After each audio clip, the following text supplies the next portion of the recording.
Hello and welcome to Body Bags. My name is James and I'm your Sunday night reviewer. And this week we've been doing our Screen Factory kind of week.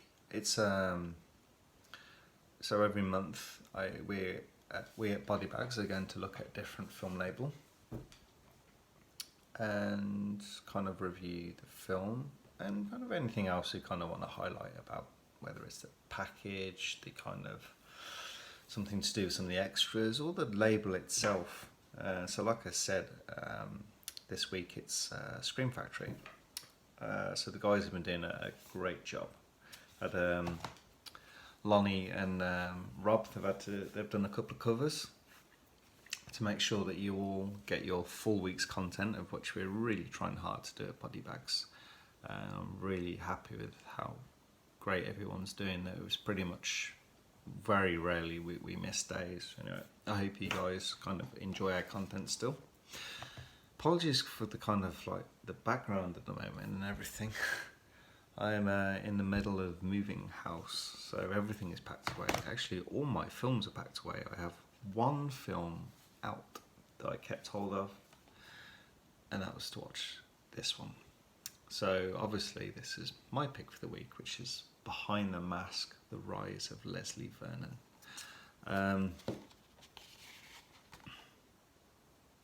Here's our film. I actually just wrote a few notes down, so I'm kind of, because it's quite late and got lots of work going on.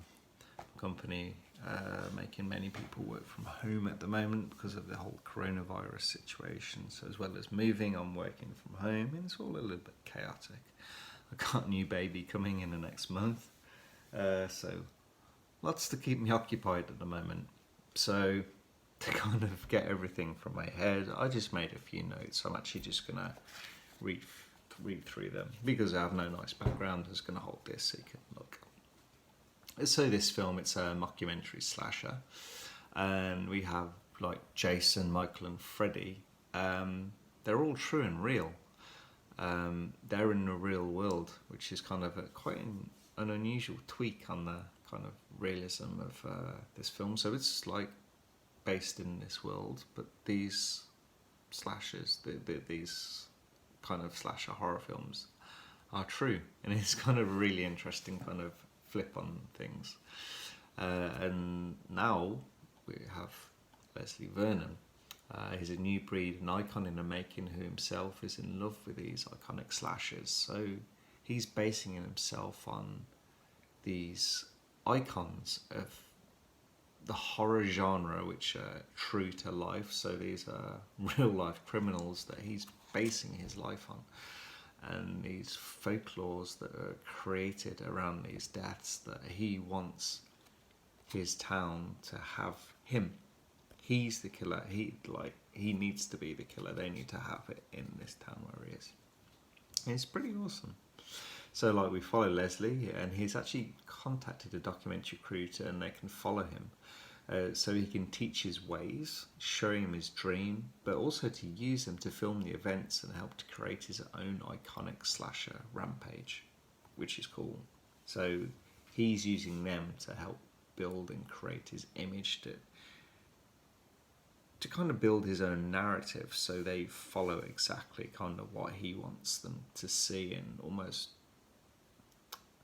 just document through his own eyes, really. And it's a really cool way of doing this. So it's a fascinating look at the slasher genre, following the tropes of the big guns, the well-knowns, and it breaks down into the smallest detail of how each scene, each element is orchestrated. And that's a level which is, it's done, it's so easy how they talking about large things, and they'll jump to something that's minute detail. That, like, if you're in love with horror and you know the slasher genre, it's like all of these things, whether it's big or small, it's like it's all relative and has meaning to like the kind of the narrative of what's being built here, and it just sucks you in so much. So he goes through the slasher tropes, the tricks of the trade, and even filling this in some of the industry jargon, which is like really cool. So it's the jargon like everyone like uses. and like he's like using it in like real terms, and he's teaching the documentary crew about everything. And it's, if you're a huge slasher fan, you should love this film. And so everything that we're doing is we're doing it through the eyes of the documentary crew, through our cameraman basically. And so the build-ups and details are intricate and brilliant, and the meeting of fellow pros, which is awesome how that's done. And seeing their inspiration and talent build in Leslie's eyes, and his excitement, his like seeing his genuine awe and passion. It's a really endearing quality of what's going on, and like we're all drawn to it, and even the camera crew. But it's like, kind of, you think of it in the camera crew's eyes, they're drawn to this person that's talking about being a serial killer, and it's kind of, yeah, it's cool. Like, he's such a lovable character. It's what's his name? Nathan Basil, his name. He's perfectly cast for this film. Everyone is really well cast for this film.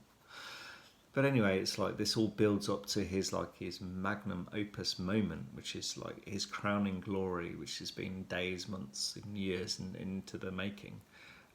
He's going through each and every step of his final night, of everything that he's been building to. So he's going to commit his first murders.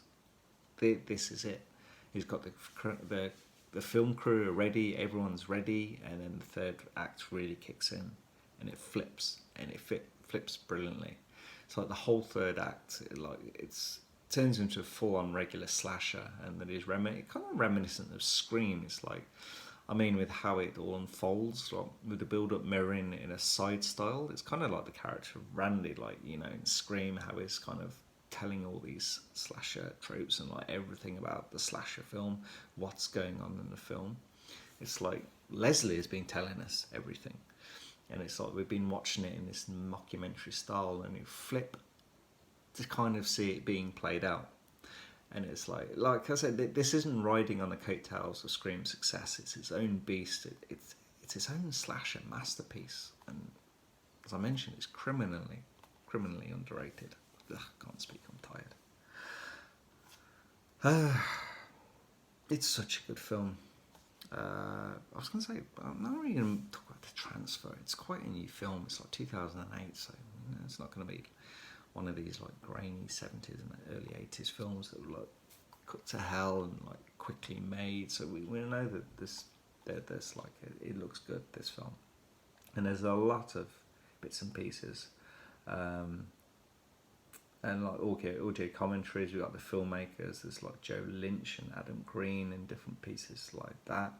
There's quite a few commentaries and interviews, and I just had a look at the making of The Mask, because I love the making of these films. It's really interesting. So as usual from Screen Factory, it's a really great package, and I highly, highly, highly recommend this film. Now I must admit, kind of slashers, they're kind of lower down on my favourite genre lists for different reasons. But this is one that kind of drags that whole subgenre for me, because this is a fantastic film.